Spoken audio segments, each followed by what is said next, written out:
Highways నాగబాబుకి లేటెస్ట్గా కూటమి government మంత్రి పదవి ఇచ్చింది. ప్రమాణ స్వీకారం చేయాలి అండ్ పోర్ట్ఫోలియో ఏదన్నా మనం చూద్దాం. తర్వాత ఇమ్మీడియట్గా సోషల్ మీడియాలో చాలామంది అంటున్నది, టీడీపీ వాళ్ళు ఏమంటున్నారంటే నాగబాబు ఒకప్పుడు బాలయ్య ఎవరు, నందమూరి బాలకృష్ణ అని చెప్పేసి అవతలతని చెప్తే ఆయన ఎవరు నాకు తెలియదని అన్నాడు. అండ్ వైసీపీలో రోజు ఎలాగో జనసేనలో నాగబాబు అలాగా నోరు జారుతాడు, పోస్టులు ఏవో పెడతా ఉంటాడు, అటువంటి కూటమి గవర్నమెంట్లో పోస్ట్ ఇవ్వటం ఏంటని చెప్పేసి టీడీపీ వాళ్ళు ఫీల్ అవుతున్నారు. జనసేన వాళ్ళు వచ్చేసి హ్యాపీగా ఫీల్ అవుతున్నారు. ఏ రకంగా మన చిరంజీవి గారు కేంద్ర మంత్రిగా చేశారు, పవన్ కళ్యాణ్ ఉప ముఖ్యమంత్రిగా ఉన్నారు, ఇప్పుడు నాగబాబు వచ్చేసి మంత్రి అవుతున్నారు. అంజనమ్మ నిజంగా అదృష్టవంతురాలు, ముగ్గురు కూడా మంత్రులు అయి ఉన్నారు అని అలా వాళ్ళు పొగుడుతున్నారు. అయితే న్యూట్రల్గా ఉండే వాళ్ళు ఏమంటారంటే తప్పు చేస్తున్నాడు పవన్ కళ్యాణ్. ఆల్రెడీ ఇప్పుడు ఉన్నటువంటి జనసేన మంత్రులు చూస్తే Pawan Kalyan deputy CM and panchayati శాఖ మంత్రి రిమైనింగ్ కొన్ని, సినిమాటోగ్రఫీ అండ్ పర్యాటక శాఖ మంత్రి కందుల దుర్గేష్, నాదెండ్ల మనోహర్ పౌర సరఫరా శాఖ, ముగ్గురు మంత్రులు ఉన్నారు. నాదెండ్ల మనోహర్ కమ్మ సామాజిక వర్గం, కందుల దుర్గేష్ కాపు సామాజిక వర్గం, పవన్ కళ్యాణ్ కాపు సామాజిక వర్గం. అంటే ఉన్న ముగ్గురు మంత్రుల్లో ఇద్దరు కాపులు ఒకరు కమ్మ, ముగ్గురు ఓసీలు. నెక్స్ట్ ఇప్పుడు నాగబాబు వచ్చాడు అనుకుందాం, వచ్చేసారు ఆల్రెడీ.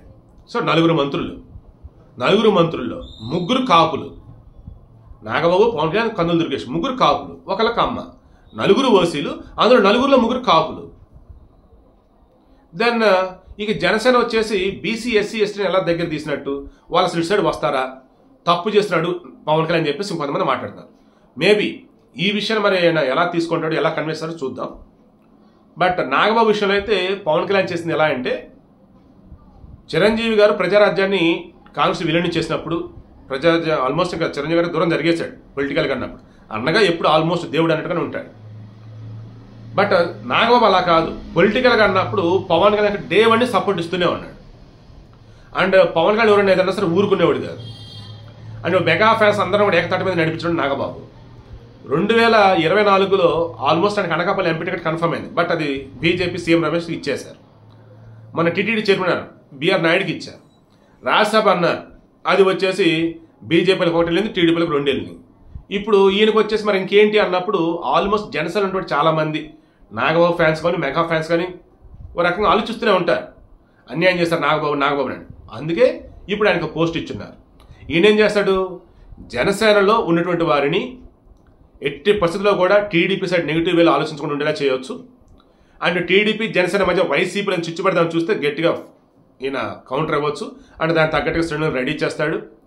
పవన్ కళ్యాణ్ పరిపాలన పరంగా చూసుకుంటూ ఉన్న మంత్రిగా ఒకవేళ నాగబాబు ఉన్నా కానీ పార్టీ పరంగా స్ట్రెంత్ చేయడానికి ఆయన హెల్ప్ అవుతాడు. అండ్ నాగబాబు వచ్చేసి ఎల్ఎల్బి చేశాడు 1983లో వెంకటేశ్వర యూనివర్సిటీ నుంచి.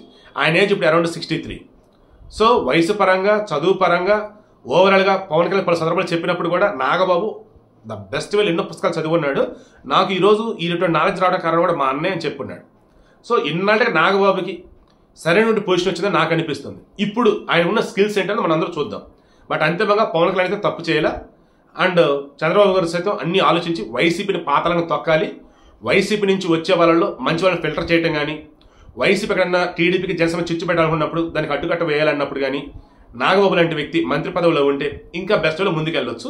అండ్ టీడీపీ జనసేన కలిపేసి ఫ్రెండ్లీగా ముందుకు వెళ్తున్న మూమెంట్లో ఇక వైసీపీని దరిదాపుల్లో కూడా చేయాలన్నప్పుడు నాగబాబే కీలకం. సో చంద్రబాబు గారు ఆలోచించి అడిగేశాడు.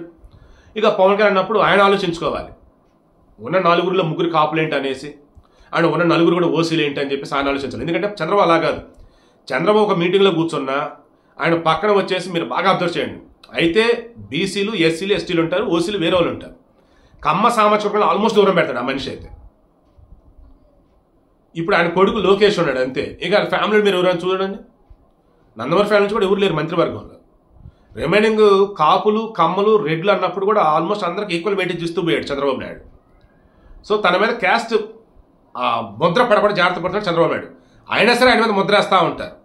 వైసీపీలో అడుగడుగున రెడ్లే, మంత్రి పదవులు ఏంటి, నామినేటెడ్ పోస్ట్ కీలకమైన మొత్తం రెడ్లే. అయినా సరే వైసీపీ మీద రెడ్డి ముద్ర వేయలేకపోయారు జనాలు. మరి ఎందుకో కానీ చంద్రబాబు నాయుడు అలా కాదు, ఆమెడు దూరం ఉంటూ ఉంటాడు కమ్మ క్యాస్ట్ అంటే.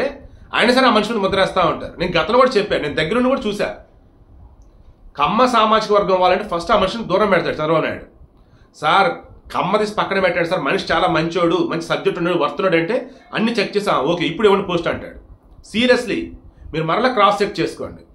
డే 1 నుంచి చంద్రబాబు గారికి కులముద్ర పడకూడదని వేళ ఆయన ఉంటాడు. అంతేందుకు వాళ్ళ తమ్ముడు రామ్మూర్తి మన చనిపోయారు కదా పాపం, రోహిత్ వాళ్ళ నాన్నగారు, రోహిత్ వాళ్ళ నాన్నగారు, ఆయన కూడా 1999లో పోటీ చేయాలి. ఆయన పక్కన పెట్టేశాడు చంద్రబాబు నాయుడు. ఎందుకు?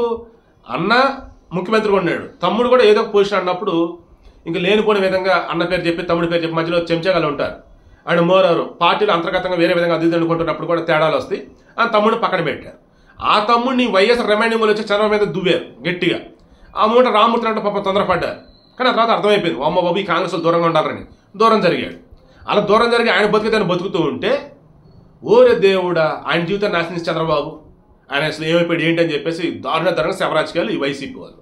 సో ఫైనల్ ఇప్పుడు ఏం చెప్పేది ఏంటి, పవన్ కళ్యాణ్కి పవన్ కళ్యాణ్ మీద ఆల్రెడీ కాపు ముద్ర గట్టిగా పడింది.